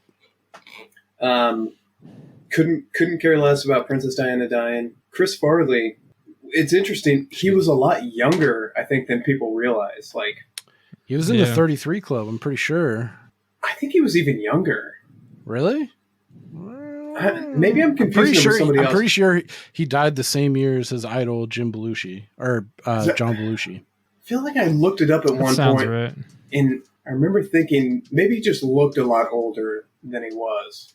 Was he 33 years old? He was born 1964, died 1997. So yeah, he's in the 33 Club for sure. That's that was one of the eerie things like people talked about and stuff too. You know, like he died, like his idol was John Belushi. He died the same age. They were both like the same kind of character, wild, had this off-screen fat, part. Oh, you mean fat drug addict comedian? Yeah. Hey. Yeah, he did demons, like idolize him for sure. There was that documentary that I can't remember the name of it. It's Chris Farley documentary. It's super, super interesting. I think it was on HBO. Yeah. I think it's called I Am Chris Farley or something like that. Yeah, that might be it. But like it did seem like he full blown just wanted to be Jim Belushi, and him like passing away at the exact same age could have been like a self-fulfilled prophecy kind of thing. But yeah, eerie for sure. It's a bummer. Yeah. I mean, Jesus died at 33 also, if you believe that. Chris Farley is just Jesus. Yeah, Hey. fat Jesus. I'll take it. Yeah. I can't gloss over the fact you guys, I cut out for a bit there. Cable Guy. Fuck yeah. That's Yeah. such an awesome, I fucking love that movie. Banger. And I was so mad like when it came out too, and like people were bagging on it. It was big too, because I think that was like the first like $20 million paycheck an actor commanding that kind of money. And Jim Carrey, he was like one of the first few that he got $20 million for that movie, and it didn't make back. It kind of bombed, and so he had that kind of flack on it. But dude, I would implore you to go back and watch Cable Guy and not have a good time. Yeah, that's great. It holds up. Fuck yeah. Dude, there's so many. Dude, the nightmare scene when he has those like eyeballs, when he does the fucking when he's talking about the Jefferson Airplane shit and the Nightmare at Altamont and does the karaoke scene, the fucking medieval times, like god damn. Yeah. Oh fuck. Red Knight's going down. I love it. Down. Dude, and then Andy Dick, and like I know he's a fucking problem nowadays, but like when he's like when they shoot to all the people he's given illegal cable to, he's like, unlimited cable my ass or whatever. Like god, there's so many. That's such an underrated fucking flick. Him and Owen Wilson, the fight scene in the fucking bathroom. God, I love that scene so much. When he presses his lips up to the fucking air dryers, like from this angle, you look like Dizzy Gillespie. Like he's like blowing humming jazz music the whole time with a fake mustache. Salt and peanuts, dude. Salt peanuts. Yeah. Salt peanuts. Salt peanuts. God, Fucking great, dude. I don't remember that part at all. It's been a long time. He goes, it's like one of those fancy. Have you ever? This is one thing. I've only been in one bathroom. Have you ever been in a bathroom where there's an attendant? I don't think so. No. I've been in one bathroom, and it was this is a fun story. It was called the Glass Cat. It was like in San Francisco. This is the only like club I've ever been to that like has like a cover and a VIP, and like people in big cities probably this is like you're from backwood. I am, but I went to one like club like this, and dude, I swear to God, dude, I go to the fucking John, like this place is bumping, dude. Like people are like credit carding bitches on the stage, like people are dancing, shit's getting wild. Yeah, dude. And I go into this super nice like marble bathroom, and they have an attendant there, you know, and like I'm like, what the fuck, you know? You go take a piss, you wash your hands, he fucking offers to like dry your hands, he has like a fresh towel and gives you a mint and shit, all of that. But that scene in Cable Guy when he walks in, he's like, you've been working hard. And he flips a crisp 20. He's like, take a break. And then to go in there and whoop ass on Owen Wilson, dude, that whole scene is, I love that part. But yeah, I've only been in one club like that. That scene reminds me of that scene in Liar Liar where he beats his own ass too, and someone walks in on him. Like Jim Carrey and like bathroom beatdowns is a thing, I guess. Oh yeah. Yeah, whooping your own ass. I mean, he made that. I thought he sold it pretty damn well, man. Yeah. That's like that's crazy when you can meet like physical comedy and like, you know, like actual like brain power, putting those together. Yeah. Like, yeah. Liar stands up. I stand by it. Oh yeah. Yeah. Dude. My plan to face myself out is almost complete. But he's like, oh, maybe later we can do the claw to mom. And he's like, hey, great gift, Dad. And he's like, thanks, son. Dude, that's like my nightmare. Like if I ever got divorced and like I have to deal with like some other dude like raising my kids or something, and you just have to go into some kind of hole and like play it off that way. Like, huh, thanks, son. My plan to phase myself is almost complete. Like, dude, I bought it hook, line, and sinker. Yeah, it does hold up. Fuck yeah. How'd you guys get on Jim Carrey tangent? Oh, I just started going down this whole like rabbit hole about like dark comedies and how they were sort of rampant in the 90s and they don't seem to come around much anymore, and got onto like Fargo, Cable Guy, and things like this. Yeah, I love all that shit. I kind of wish we got more comedies just in general, you know, but like especially stuff like this, just you don't really see much of it. anymore. Yeah, what was that other one you were recommending? Looked kind of like, maybe not so much, but like in this vein of like a dark, like tense comedy. Was it a Serious Man? Oh yeah, the Coen Brothers movie. Yeah, it's called A Serious Man. It's got that like dry Coen Brothers like dark humor. It's got probably a few actors in it you might recognize. Nobody like super The huge. one main guy, I don't know his name, but I know him from Boardwalk Empire, Yes, and I yeah, can't remember. He's like the main accountant dude who's like yeah. I'm blanking on all his name fucking too. business. Yeah, I can't remember his name. He's not It's a easily identifiable guy, but he looks like a good choice for this flick.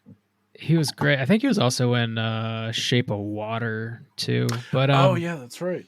it's the movie like focuses on him and his family, and it's a Jewish family, and he's like a professor at a college, and he's married with a couple kids, and his life is just falling down around him. Like every single aspect of his life is just like beelining to the shitter, and it's so fucking dark and so fucking funny, and the acting is impeccable. I love that movie. If you're into Coen Brothers movies, you'll enjoy it.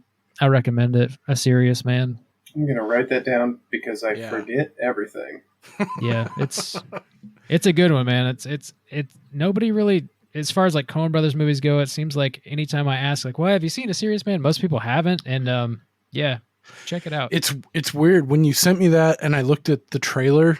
I've like that. It came out in 2009. 2007 to like 2012 are slightly foggy to me for a lot of reasons, but in particular it was weird. I felt this like weird deja vu watching that trailer and remembering it like, oh fuck, that looks really good. I want to go out and watch. I need to make sure I see that kind of thing, and then it just fucking just dematerialized completely. So but watching that, yeah, definitely color me intrigued for sure, because I'm not like I guess if I look back on it, like I really am, I could call myself, yeah, I'm a big Coen Brothers fan, or like a lot, I like a lot of their shit, but I don't think of them in the forefront like the way I do. Like I know I like Wes Anderson films. Like I know I like, it's not something right in front of me, but when I reflect on it, oh fuck, I do like a lot of their films. Even I liked Yeah. Hail Caesar had its problems, but there was a lot about it I did like. But like I love the fuck out of Big Lebowski. Like some of their earlier stuff, even too, like Miller's Crossing is fucking awesome with Albert Finney. Oh brother, where art thou? Oh dude, oh brother, So good. my grandfather, which he's not a cinephile at all, and he loved this fucking film. Like he fucking loved it. His favorite thing to watch was the History Channel and like how it's made and shit like that. You know, he was kind of like Steve. Like he watched very few movies, but the ones he did watch, he really liked. You know, like Shawshank, Expendables 1, 2, what have you, And 3 and 4 is upcoming. Let's not sleep on the upcoming number 4. Ooh. Exciting.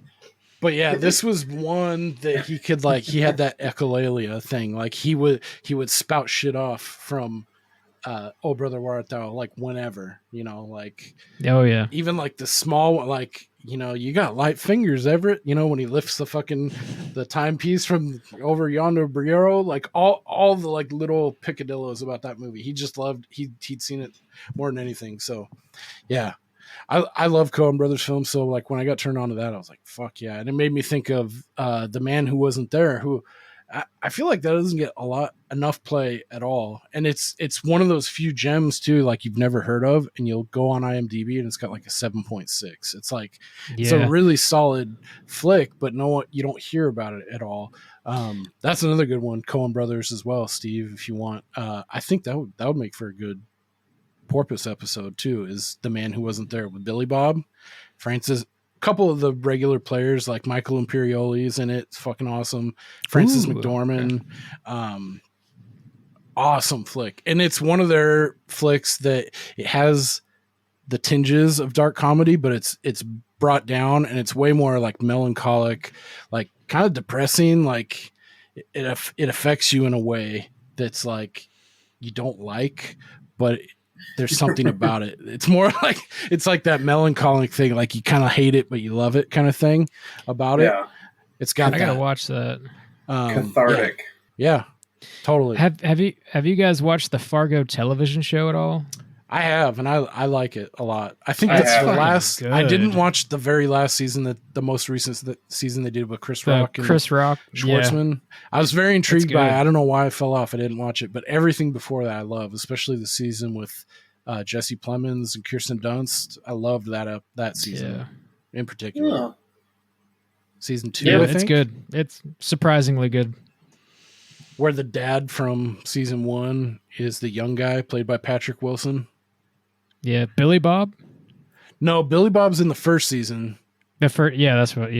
Yeah, that's and right. then the second one, they go back in time to like 70s or something, and it's supposed to be the main chick's dad from the first season is played by Patrick Wilson. It shows him coming up and dealing with all the, that other family with Jeffrey Donovan from Burn Notice. Harris watches Burn Notice.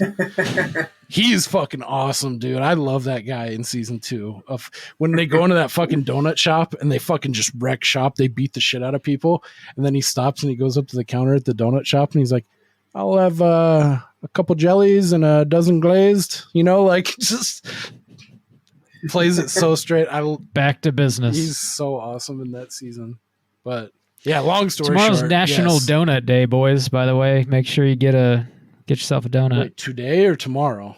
Tomorrow is National Donut Day. June 2nd. Huh. Go nuts. I'm about to hit that Dunkin's. I'm the mayor of Dunkin's, king.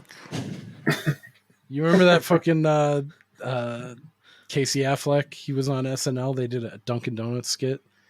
Dude, that's one of my faves. Not see that. He's like, I'm the mayor of Dunkin's, and he's smoking cigarettes right outside the glass door at Dunkin's. It's like, I have like 3 parliaments. I have a Dunkin's, and I take a dump. And they're like, get out of here. All right. Yeah, that was a fun flashback to the late 90s. I'm super nostalgic about that because that's when I was like coming into my formative years, like 14, 15, 16, those late 90s, early 2000s. We haven't got any. You guys have anything in the colloquial corner? I have one review that I wanted to share real quick. No. Do you have any cunty reviews that you peeled out for this, Steve? No, I didn't. Well, this one I got this is from IMDb. This is from Squire PM. This is a 1 out of 10. And this is a ridiculous amount of periods, but it's like 18 periods. Avoid this sly dog. So men kill women. Better men kill more women. Serial women killers are great. In fact, they're so great that once the local sheriff, representing all men cops, finally figures out who the real serial killer is, he admires him. The guy only kills women, so why arrest him? What a theme. This movie's well made, stylish if but boring. I love dark humor, but it mostly misses by a mile here. Scott Wilson gives his usual first-class performance. Vince Vaughn isn't very funny and mostly unappealing, but they have sold a bill of goods to get him into this movie. I give it a grudging 1 star for competent cinematography, but if you bother to watch it, you'll lament the wasted time later. Brutal. Yeah, that's super brutal. And this is like a preferred reviewer. Wow. Sounds official. I don't know what that means on IMDb. If you have to have like 200 reviews or verified or something, but probably just have to pay for it. Yeah. They're in the IMDb Pro, just trolling. Yeah, I think that was pretty hardcore. Most of them are pretty middle of the road, or people like it and they have nostalgia and they think it's like it hits that dark kind of macabre funny. What was the name of that reviewer? Squire PM. This is from 1999. That is somebody who hates their stepdad. Guaranteed. I will bet my life. What a theme. Yeah. That didn't make any sense. No, it's pretty confusing. And I think the biggest thing that I hated was the first thing out of the gate was like the usage of, there's literally 15, I'm not going to count them all, periods, avoid this sly dog. And why is it a sly dog? Whatever. Preferred. This is a preferred critic. This is a preferred dog. This movie is. So I don't know if I really asked you point blank, but did you enjoy this, Bob? Yeah, I dig it overall. I don't know that I'm as hot on it as it seems that you are, but I don't have any like I've got no nostalgia like as first time watch for me. But I guess I do love seeing Vince Vaughn like go nuts. Yeah. And I guess he played like a psychopath way more than I realized he had, because I know he was in like the Psycho remake, which I didn't know he was a killer in it at all. He was in that Freaky movie more recently. Yeah, he was actually pretty fun in that. Where he's a serial killer. Yeah, it's a fun movie. It's goofy as hell, but it's pretty fun. So like, I don't know. I'm into this like psychopath Vince Vaughn situation overall. So yeah, I enjoyed it for sure. Sweet. Right on. Well, that pushes, let's see what that does to us. Coming off hot of the heels of Navy SEALs being a positive mark, which is actually pretty surprisingly gory. I was not expecting it to be that gory, which, I mean, it wasn't crazy gory, but you got like pieces of people's face blown off and stuff like that, which, they were trying to chase that Top Gun kind of flair, and yeah, they cranked it to 11. So that pushes us up from an 86% to an 86.5 approval rate. Sweet. That's pretty good. Yeah. Your buddy Chris that was on last episode talking about alligator and orca being better than Jaws blew my fucking mind. I couldn't be as incredulous as you because I've never seen alligator, so I want to give it the benefit of the doubt. But I do know that Chris does like some wild shit, and I was pretty surprised how adamant he was against Jaws, because my recent watch of Jaws last year, one of the few, probably only the second or third time I've seen it, I fucking loved it, and I felt like it was like it stood up to the reputation of being like this, 20, 30 year favorite, like horror summer fucking killer shark movie. Like, I loved it. Yeah. I mean, it's an all time classic for me. And I don't think I'm alone in that feeling. It's a fucking great movie, man. It's hard to compare other fantastic movies to it, much less Orca. Yeah. Like, dude, I will say I won't go so far as saying I think Orca is better than Jaws, but I will say Orca is fucking super rad, and they start out hard out of the gate too, like some dude getting snatched off that fucking crow's nest like in half within the first like minute, like the credits are still rolling kind of thing. So it's definitely a different vibe, but yeah, I was pretty flabbergasted at that too, especially like, having the recency of just seeing it last year, and it really hit me like too, it wasn't just like this is a good, effective, like horror creature kind of movie, which is what it's going for. It's just it's a great film in general. Like, it's got every piece, not just like gore, scare, like you buy the interplay between the Roy Schneider, the sheriff, and the people of the town. Everything that's going on, it plays really well. Just the same as another Spielberg, like E.T. It hits me very similarly as E.T. does, like with sharks swapped out for aliens kind of thing. But at any rate, those are fun summertime watches. I haven't seen any of the movies you guys are talking about, but I support Chris. I think he's right. Okay. I do want to check out Alligator. Alligator's not like a terrible movie or anything, but just it's no Jaws. When he first started going on his rant about Top Gun and all the movies that are better than Top Gun, I don't think I saw any of the other movies that he was referencing, but I'm definitely not a Top Gun guy. So I was like, okay, my thoughts and feelings on movies are probably pretty similar to this guy. And they started shitting on Jaws, and I was like, no, they are not. They are not. I disavow his opinion of Top Gun. Yeah. It's like when he was talking about enjoying anchovies, and then I crossed the Rubicon with even anchovy paste is awesome because you can fucking just blast that on anything you want, like on demand. He's like, that's where I have to stop talking to you. I've never had that. It sounds heinous though. Just blast anchovy paste right to the mouth. No, dude. Baseball. It's awesome. Yeah. Bob is correct. Yes. No, because if you enjoy, you are correct. Yes. If you enjoy anchovies on a Caesar salad, a couple plops of that anchovy paste, and then toss it, which I know you're fond of, Bob. You toss it, and then it dissolves. It becomes part of the Caesar salad, just the way you eat the anchovies. So you don't think about it coming out of a tube. You're like, oh, this is like. I do love a Caesar salad. This is a Caesar that's got some fucking steak on it, like some zing. Speaking of which, where would Tina Turner be if she just rolled over and said, "Hit me again, Ike," and put some steak on it? Dude, what's that from? I know that's Jim Carrey. Is that Cable Guy or is that that's Liar Liar? Okay. Rolling on the river, that's where she'd be. That's where she'd be, dude. Damn. That's so fucked up. Yeah, rest in peace, Tina Turner. No disrespect.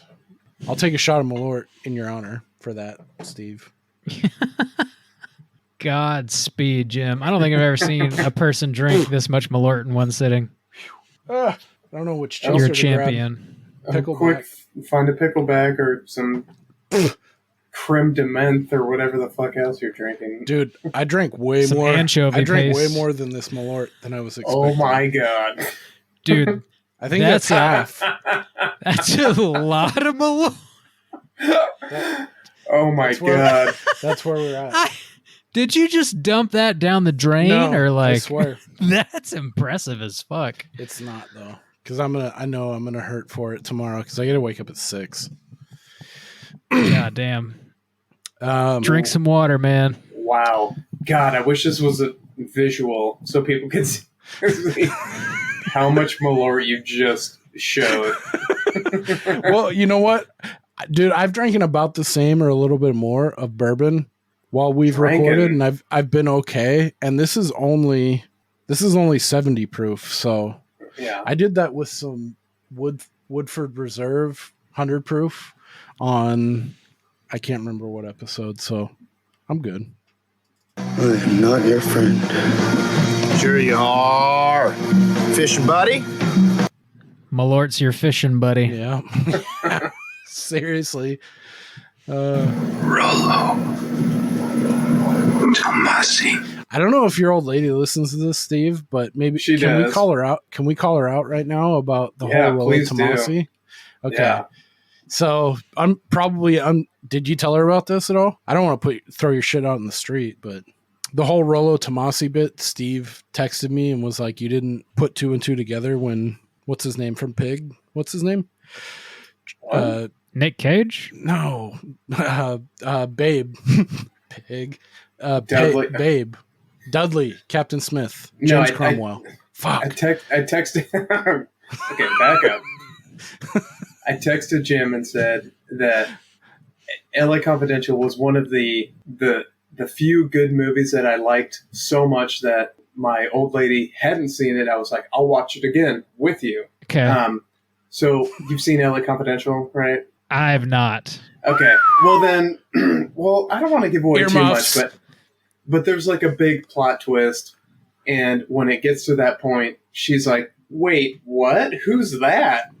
And so I texted Jim like, I've never wanted to fucking kill this bitch more than. And so I sent him a gif of Unforgiven, like, bitch, that's a mistake. Yeah, that's a mistake, dude. I was a little miffed. I was like, dude, that's the clincher of the fucking movie, man. Yeah, it's the. You ain't a nerd. Took her to Silver Ball. I could have sworn you was. I said, bitch, you ain't no nerd. Give me some chicken sandwich and a waffle fry for free. God damn. Bitch, I ain't got no money. And you're gonna give me all the money you got. Money you got. No, my favorite is the can I stay over and for 2 weeks straight?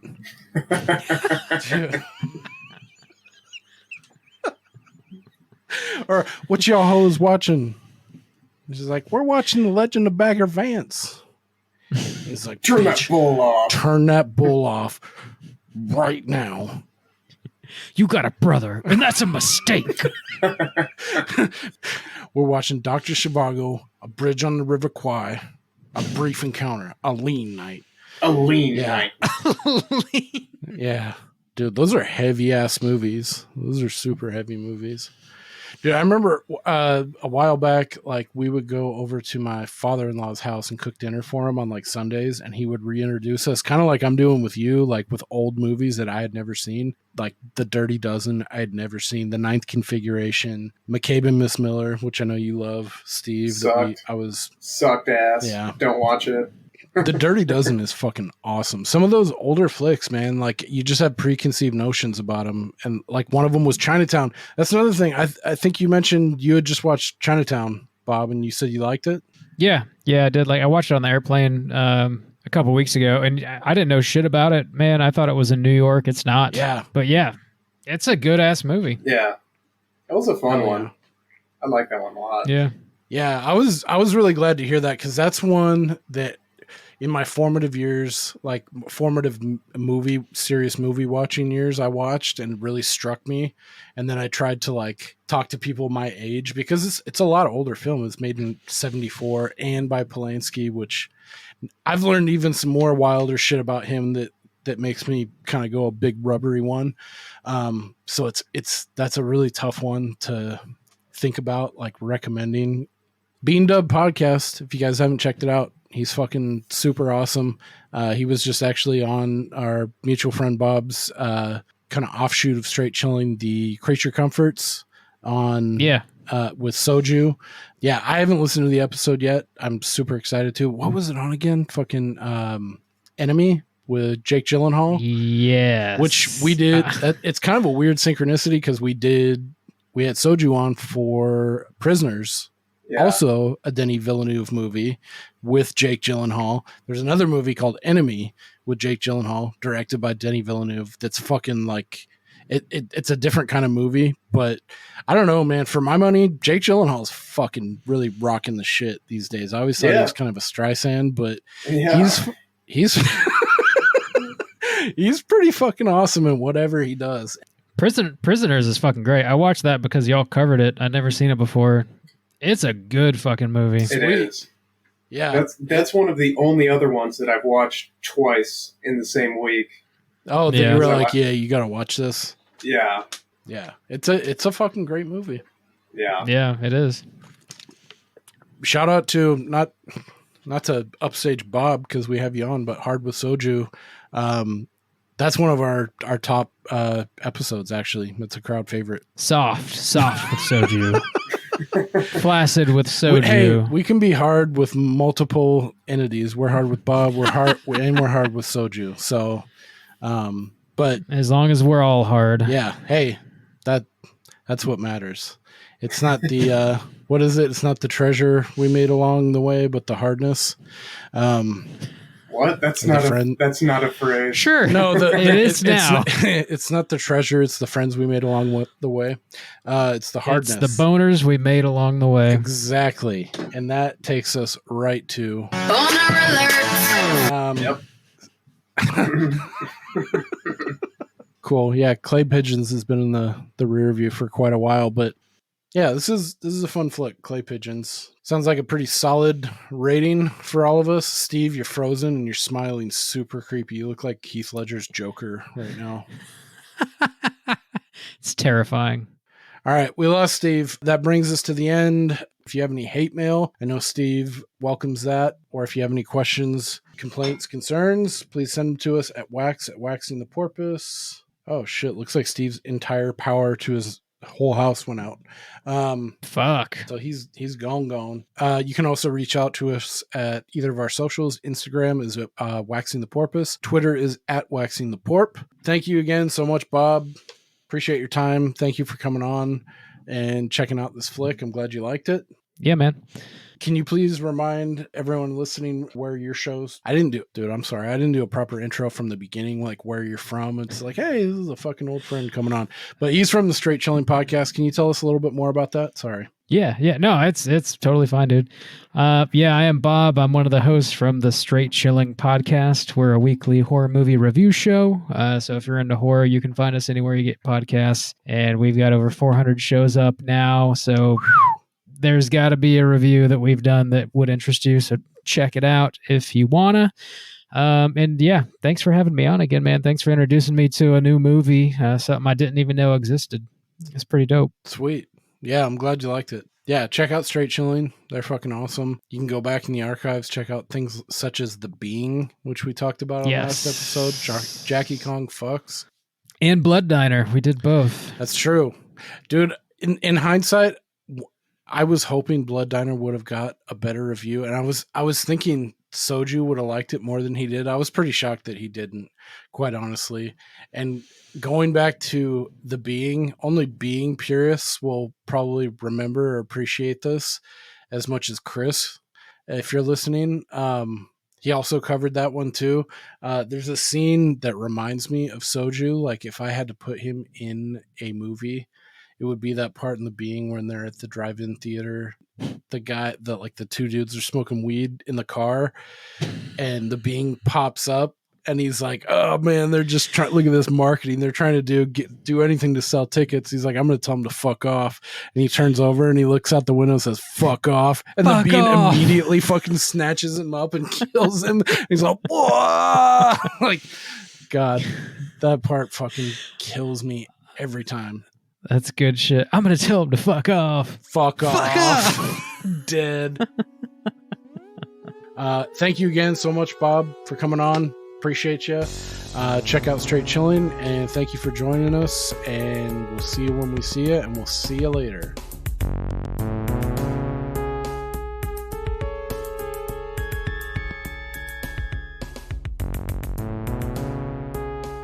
Happy I got you that.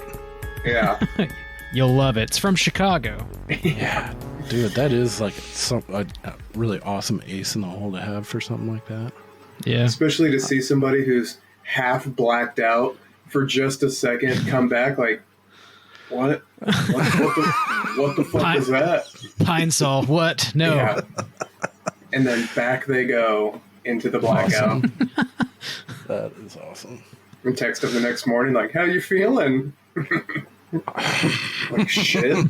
They're like, I don't remember anything but the brief moment of clarity brought via Malort. Thank you.